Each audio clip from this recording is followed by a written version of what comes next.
गोरले बारे आगु एमे बसर का नियम लागु जवाना मालके या गोरले बारे आगु एमे बसर का नियम लागु मजा ना ओई सच्ची खाई रे आधारी का दी जवाना देखाई रे लहंगा वालू है उठाई रे आधारी का दी जवाना देखाई रे लहंगा वालू है उठाई रे डीजे विकास रीगा सीतामढ़ी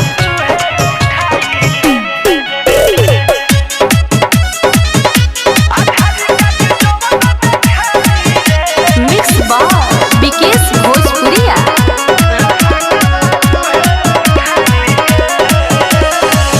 कर बजे हाला तो मन नाही थे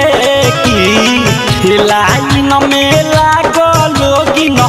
मिलिए काये की कर बजे हाला तो मन नाही थे कि लाइन में लागल लोगी मिलिए काये की बड़ी बड़ी से चुसाई रे बड़ी बड़ी से चुसाई रे आधारी का दी जवान देखाई रे लहंगा वालू है उठाई रे आधारी का दी जवान देखाई रे लहंगा वालू है उठाई रे music by Gaurav Roshan Jyoti recording studio Lucknow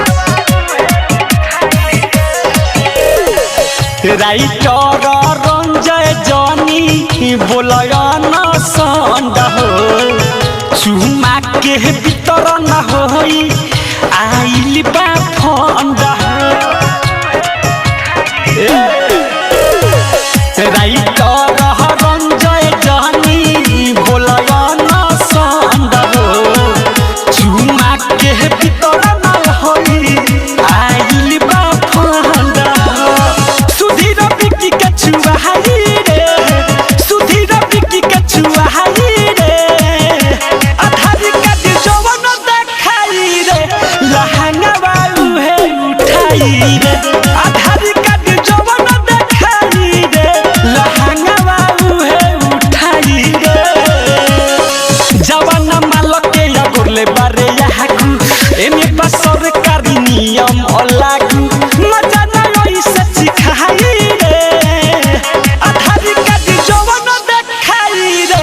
लहंगा वालू है उठाई रे आधारी का दी जवान देखाई रे लहंगा वालू है उठाई रे ज्योति रिकॉर्डिंग स्टूडियो लखनऊ।